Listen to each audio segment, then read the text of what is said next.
Bolton. I teach the funk guitar and advanced groove classes here at MI. Welcome to my mini lesson on using a wah pedal for rhythm guitar.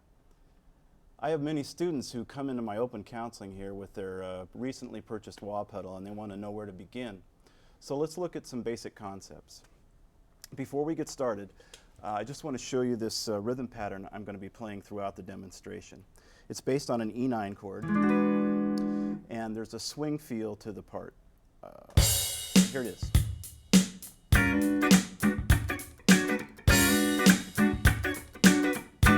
Now I'm going to add a C sharp on top occasionally. That's the 13th of the chord. All right.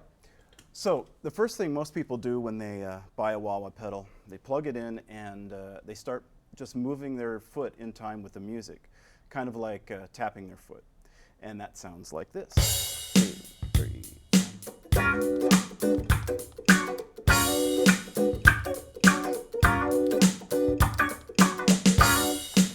Okay, now that's not necessarily a bad thing. And you'll hear it a lot on records, but it does tend to get old fast and doesn't always serve the needs of the song. Maybe a better idea is to accent or outline the rhythm pattern that you're playing. Now, having said that, be careful not to overdo it. It can be a little distracting. I'll show you how that sounds.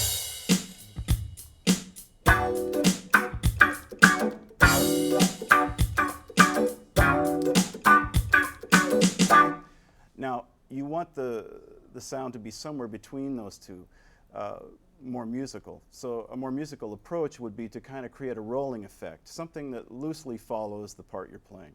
And that should sound like this.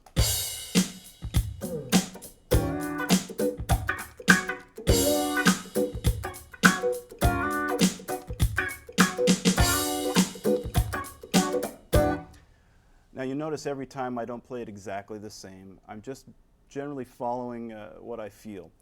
So that's one way to get started. The next thing that you might recognize is a technique that I really like a lot. You've probably heard it on a number of records, but when you go out to see bands play, you don't see the guitar player do this very often. So the way you begin is with the pedal closed or with your foot all the way back, and you slowly open it up over the course of the phrase. Then you snap it back just before the next bar and start the process all over again. And that sounds like this.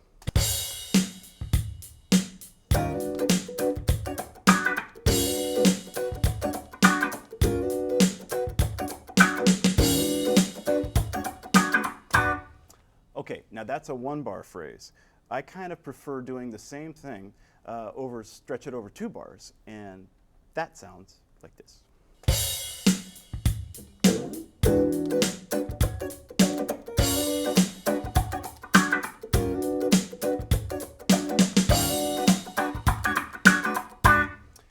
Okay, I love that one and it sounds great in a band, so give that a try.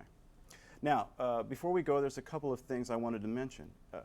When you first start playing a wah-wah live with a group, it's real easy to let this foot movement throw off your time feel. So be very focused on how you're feeling time and always, pay attention to the rhythm section first. Don't let the foot throw off your groove. Okay.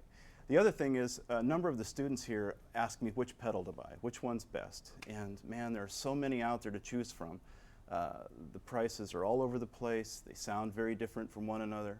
I have a bunch of them at home just to cover all the sonic territory. So today I brought this cool Moulin pedal, which is a version of a vintage pedal, like a Crybaby or something. But I just suggest you go out to the stores, try a few out, and in the end, just trust your ears, okay?